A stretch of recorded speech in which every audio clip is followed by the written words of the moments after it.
கம்யதாஸ் kitchen சொந்தங்கள் அனைவருக்கும் வணக்கம். எல்லோரும் எப்படி இருக்கீங்க? நல்லா இருக்கீங்களா? இன்றைக்கி நம்ம பார்க்க போகிற ரெசிபி என்னன்னு பார்த்தீங்கன்னா, தக்காளியை பயன்படுத்தி 2 விதமான தொக்கு ரெசிபி தான் செய்து காமிச்சிருக்கேன். இது எல்லா வகையான டிஃபன் ஐட்டம், ஈவன் சாதத்துக்குமே ஒரு சூப்பரான காம்பினேஷன்னே சொல்லலாம். அந்த அளவுக்கு இது டேஸ்டியாக இருக்கும். கண்டிப்பாக இந்த மெத்தடில் நீங்கள் உங்கள் வீட்டில் ஒரு முறை ட்ரை பண்ணி பாருங்கள். உங்களுக்கு ரொம்பவே பிடிக்கும். இது பண்ணுறதுக்கு ஃபஸ்ட்டு மீடியம் சைஸில் ஒரு 6 தக்காளியை நல்லா வாஷ் பண்ணிவிட்டு தொடச்சி எடுத்துகிட்டு கட் பண்ணி வச்சுக்கோங்க. இதுக்கு தேவையான புளி ஒரு லெமன் சைஸ் ஊற வச்சுக்கோங்க. இப்போ ஒரு கடாய் எடுத்துகிட்டு அதில் இந்த தக்காளியை சேர்த்துருங்க. சேர்த்துட்டு நம்ம ஊற வச்சுருந்தோம் இல்லையா புளி, அதையும் நல்லா கரைச்சிட்டு அந்த தண்ணியை மட்டும் சேர்த்துக்கோங்க. நீங்கள் சுத்தமான புளி வச்சுருந்தீங்க அப்படின்னா டைரெக்டாக நம்ம புளியை சேர்த்துக்கலாம். அப்படி மண்ணும் தூசியுமா இருக்கிற மாதிரி இருந்துச்சுன்னா நீங்கள் இது போல் ஊற வச்சுட்டு வடிகட்டிட்டு தண்ணியை மட்டும் சேர்த்துக்கோங்க. இப்போது நான் ஊற வச்ச புளியை நல்லா தண்ணியை சேர்த்தாச்சு. இதுக்கு தேவையான அளவு ஒரு குழிக்கரண்டி அளவு நல்லெண்ணெய் தான் பயன்படுத்தியிருக்கேன். சேர்த்துட்டு நல்லா இதை கலந்து விடுங்க. பாருங்கள், இந்த அளவுக்கு நல்லா கலந்து விட்டதுக்கப்புறமா இதை மூடிட்டு ஒரு 20 நிமிஷத்துக்கு நம்ம வேக வச்சு எடுத்துக்கணும். தக்காளி எந்த அளவுக்கு வெந்து வருதோ அந்த அளவுக்கு இந்த தொக்கு ரொம்ப டேஸ்டியாக இருக்கும். இப்போ பாருங்கள், ஒரு 1/4 மணி நேரமாக இது வெந்து வந்திருக்கு. தக்காளி நல்லா மசிஞ்சு வெந்திருக்கு. அது மட்டும் இல்லாமல் தண்ணியும் நல்லாவே பிரிஞ்சு வந்திருக்கு. இப்போ இந்த தண்ணி எல்லாமே நல்லா வற்றிட்டு முழுமையாக தக்காளி வெந்து வரட்டும். அது வரைக்கும் நம்ம மூடி வேக வச்சுக்கலாம். நான் மறுபடிக்கும் மூடிட்டு ஒரு 5 மினிட்ஸ் வேக வச்சு எடுத்திருக்கேன். மொத்தமாக ஒரு 20 நிமிஷத்துக்கு இதை நான் வேக வச்சு எடுத்துக்கிட்டேன். இப்போ இதை நம்ம ஃபேன் கடியில் வச்சு நல்லா முழுமையாக ஆற வச்சு எடுத்துகிட்டு வந்துடலாம். ஆறி வர்ற கேப்பில் இதுக்கு ஒரு பொடி ரெடி பண்ணணும். அதுக்கு ஒரு 1/2 டீஸ்பூன் அளவு சீரகம், 1/2 டீஸ்பூன் அளவு கடுகு, 1/4 டீஸ்பூன் அளவு வெந்தயம் சேர்த்து நல்லா இதை வறுத்துக்கோங்க. ரொம்ப வறுத்துற வேண்டாம், லைட்டாக கலர் மாதிரி வந்தாலே போதும். நம்ம ஸ்டவ் ஆஃப் பண்ணிவிட்டு இதையும் ஒரு ஓரமாக வச்சு ஆற வச்சிடலாம்.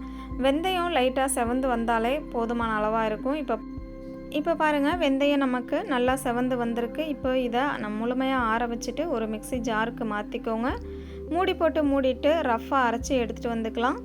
பாருங்கள், இந்த அளவுக்கு ரஃப்பாக அரைச்சி எடுத்துகிட்டு வந்ததுக்கப்புறமா இது கூட 1 டேபிள் ஸ்பூன் அளவு உப்பு சேர்த்துக்கோங்க. நான் இன்றைக்கி தோசைக்கு தான் பயன்படுத்த போகிறேன், அதனால் உப்பு குறைவாக சேர்த்துருக்கேன். நீங்கள் சாதத்துக்கு பயன்படுத்துகிறீங்க அப்படின்னா இன்னும் 1/2 டேபிள் ஸ்பூன் கூட சேர்த்துக்கலாம். இது கூடவே ஒரு 1/2 டீஸ்பூன் மஞ்சள் பொடி, 2/2 டீஸ்பூன் அளவு தனி மிளகாய் தூள் சேர்த்துக்கோங்க.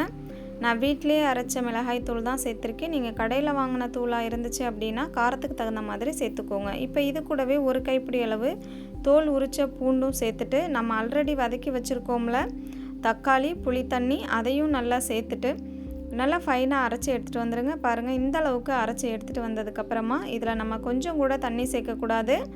தண்ணி சேர்க்காம தான் அரைச்சி எடுத்துகிட்டு வரணும். இப்போ ஒரு கடாயில் நம்ம ஆல்ரெடி ஒரு குழிக்கரண்டி அளவு ஆயில் சேர்த்துருந்தோம். இப்போ இதில் ஒரு 1/2 குழிக்கரண்டி அளவு நல்லெண்ணெய் பயன்படுத்திக்கோங்க. நான் பெரிய கரண்டியாக தான் பயன்படுத்தியிருக்கேன்.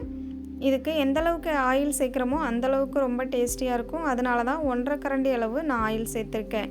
2 டீஸ்பூன் போல் கடுகும் உளுந்தும் சேர்த்து நல்லா பொரிய விட்டுக்கோங்க. கடுகு உளுந்து நல்லா பொரிஞ்சு வந்ததுக்கப்புறமா 1 டேபிள் ஸ்பூன் அளவு கடலைப்பருப்பு, 1 டீஸ்பூன் அளவு சீரகம் சேர்த்து நல்லா இதை பொரிய விட்டுக்கோங்க.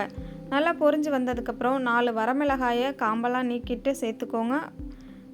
இது கூடவே ஒரு கைப்பிடி அளவு தோல் உரித்த பூண்டும் சேர்த்துக்கோங்க. நீங்கள் பெரிய பல் பூண்டு எடுக்கிற மாதிரி இருந்தால் இடிகளில் வச்சு இடிச்சிட்டு கூட சேர்த்துக்கலாம். நான் இன்றைக்கி சின்ன பல்லுங்கிறதுனால அப்படியே சேர்த்துக்கிட்டேன். இப்போ இதில் ஒரு 3 கொத்து போல் கருவேப்பிலை இலைகளையும் சேர்த்து நல்லா பொரிய விட்டுக்கோங்க. எல்லாமே நல்லா பொரிஞ்சு வந்ததுக்கப்புறமா நம்ம ஆல்ரெடி பேஸ்ட்டை அரைச்சி வச்சுருக்குறோம்ல அதையும் சேர்த்துக்கலாம். அதுக்கு இடையில் 1 டீஸ்பூன் அளவு பெருங்காய பவுடரையும் சேர்த்து நல்லா வறுத்துக்கோங்க. ஸ்டவ்வை லோ ஃப்ளேமில் வச்சுக்கோங்க. தாளிதம் செய்யும் போது எப்போதுமே ஸ்டவ்வை லோ ஃப்ளேமில் வச்சுக்கோங்க. இப்போது பெருங்காய பொடி ஓரளவு வறுந்து வந்ததுக்கப்புறம் நம்ம ஆல்ரெடி அரைச்சி வச்சுருந்தோம்ல தக்காளி, அதையும் சேர்த்துக்கோங்க. ஜார் அலசிட்டு தண்ணிலாம் சேர்க்கக்கூடாது. நம்ம ஜாரில் இருக்கிற அந்த தக்காளி தொக்கை மட்டும் சேர்த்தாலே போதும். சேர்த்துட்டு நல்லா கலந்து விட்டுட்டு மூடிட்டு ஒரு 5 மினிட்ஸுக்கு நல்லா இதை கொதிய வச்சுக்கோங்க. மீடியம் ஃப்ளேமில் அல்லது லோ ஃப்ளேமில் மாற்றி வச்சுட்டு நல்லா இதை வேக வச்சு எடுத்துக்கோங்க. பாருங்கள், நான் மீடியம் ஃப்ளேமில் தான் வச்சு எடுத்திருக்கேன். 5 நிமிஷம் கேப்பில் ஒரு முறை அல்லது 2 முறை இதை கலந்து விட்டுக்கோங்க, இல்லைன்னா அடிப்பிடிக்க வாய்ப்பு இருக்குது. இப்போது மறுபடிக்கும் மூடிட்டு ஒரு 3லேருந்து 4 நிமிஷத்துக்கு இதை கொதிய வச்சுக்கலாம். இப்போ பாருங்கள், உங்களுக்கே தெரியும், ஓரங்கள் எல்லாமே ஆயில் நல்லா பிரிஞ்சுட்டு இந்த தொக்கு ரொம்பவே சூப்பராக வந்திருக்கு. கடாயில் ஒட்டி பிடிக்காமல் எந்த அளவுக்கு வந்திருக்குன்னு பாருங்கள். இதை சாப்பிடும்போது அந்த அளவுக்கு டேஸ்டியாக இருந்துச்சு. கண்டிப்பாக நீங்கள் இந்த மெத்தடில் ட்ரை பண்ணி பாருங்கள். இப்போது சேர்த்துட்டு நம்ம ஸ்டவ்வை ஆஃப் பண்ணிடலாம். அவ்வளோதான், நம்ம முதல் வகையான தக்காளி தொக்கை சூப்பராகவே ரெடி பண்ணிட்டோம். பாருங்கள் இதோட ஸ்ட்ரக்சர் எவ்வளோ சூப்பராக இருக்குன்னு. இட்லிக்கு, தோசைக்கு, அப்புறம் ஆப்பத்துக்கெலாம் ரொம்ப ரொம்ப சுவையாக இருக்கும். சப்பாத்திக்குமே இது ரொம்ப டேஸ்டியாக தான் இருக்கும். கண்டிப்பாக நீங்களும் இதே மெத்தடில் ஒரு முறை ட்ரை பண்ணி பாருங்கள். இது கிட்டத்தட்ட நம்ம வெந்தயம், சீரகம், கடுகெல்லாம் வறுத்துட்டு சேர்த்துருக்கறனால ஊறுகாய் பக்குவத்துக்கு இருக்கும். சாப்பிடும்போது அவ்வளோ டேஸ்டியாக இருக்கும். இப்போது இரண்டாவது வகையான தக்காளி தொக்கு மெத்தடை பார்க்கலாம். அதுக்கு ஒரு 50 ml அளவு ஆயில் சேர்த்துக்கோங்க. 1 டீஸ்பூன் அளவு கடுகு உளுந்து சேர்த்துட்டு 1/2 டீஸ்பூன் அளவு சீரகம் சேர்த்து நல்லா பொரிய விட்டுக்கோங்க. 5-6 பச்சை மிளகாயை 2ஆக கட் பண்ணிவிட்டு சேர்த்து வறுத்துக்கோங்க. நீள்வாக்கில் கட் பண்ண பெரிய வெங்காயம் நான் மீடியம் சைஸில் ஒரு 2 வெங்காயம் எடுத்து சேர்த்துருக்கேன். கூடவே ஒரு 4-5 பல் போல் பூண்டை நல்லா இடிகளில் வச்சு இடிச்சிட்டு அதையும் சேர்த்து நல்லா வறுத்துக்கோங்க. வறுந்து வந்ததுக்கப்புறமா ஒரு 6 மீடியம் சைஸ் தக்காளியை நல்லா வாஷ் பண்ணிவிட்டு நீள்வாக்கில் கட் பண்ணிவிட்டு அதையும் சேர்த்துக்கோங்க. இது கூடவே 1 டேபிள் ஸ்பூன் அளவு உப்பு, 1 டீஸ்பூன் அளவு காஷ்மீர் மிளகாய் பொடி, 1/2 டீஸ்பூன் அளவு மஞ்சள் பொடி, ஒரு சின்ன துண்டு புளியை ஒன்றும் பாதியமாக பிச்சுட்டு சேர்த்துக்கோங்க.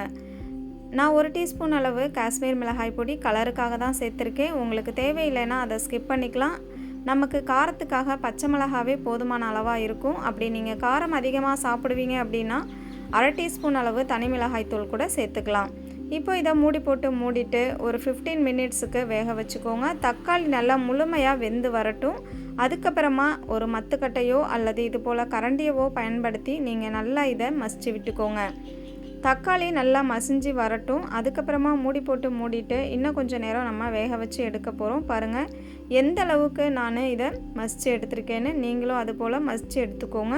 இதில் ஒரு 2-3 கொத்து போல் கருவேப்பிலை இலைகளையும் சேர்த்துட்டு நல்லா கலந்து விட்டுட்டு மூடி போட்டு மூடிட்டு ஒரு 2 நிமிஷத்துக்கு வேக வச்சு எடுத்துக்கோங்க. அப்போ ரொம்பவே சூப்பராக இருக்கும். ஏன்னா நம்ம தக்காளியை நல்லா மசிச்சு விட்டு எடுத்துருக்கோம் இல்லையா, அதில் கொஞ்சம் தண்ணி வெளிவிட்டு வர ஆரம்பிக்கும். அந்த தண்ணியெல்லாம் நல்லா அப்சர்வ் பண்ணிவிட்டு இன்னும் கொஞ்சம் டேஸ்டியாக வரத்துக்காக தான் நம்ம மூடி போட்டு மூடிட்டு 2-3 நிமிஷத்துக்கு வேக வச்சு எடுத்துக்கிறோம். வேக வச்சு எடுத்ததுக்கப்புறம் ஸ்டவ்வை ஆஃப் பண்ணிவிட்டு ஒரு 10 நிமிஷத்துக்கு அதை ரெஸ்ட்டில் விட்டுருங்க. பாருங்கள் ஒரு 10 நிமிஷத்துக்கு அப்புறமா இந்த மாதிரி தான் இருக்கும். இப்போது நம்ம 2வது வகையான தக்காளி தொக்கும் ரொம்ப சுவையாக செய்து காமிச்சாச்சு. இந்த 2 வகையான தக்காளி தொக்குமே உங்களுக்கு ரொம்பவே பிடிச்சிருக்கும் அப்படின்னு நான் நம்புகிறேன். கண்டிப்பாக நீங்கள் இந்த மெத்தடில் உங்கள் வீட்டில் ஒரு முறை ட்ரை பண்ணி பார்த்துட்டு உங்களோட எக்ஸ்பீரியன்ஸ் எப்படி இருந்துச்சு, உங்களுக்கு பிடிச்சிருந்துச்சா இல்லையா அப்படிங்கிறத கண்டிப்பாக எங்களோட கமெண்டில் ஷேர் பண்ணுங்கள். அப்படியே உங்கள் ஃபேமிலி அண்ட் ஃப்ரெண்ட்ஸுக்கும் இந்த வீடியோவை ஷேர் பண்ணிவிடுங்க. தேங்க்யூ.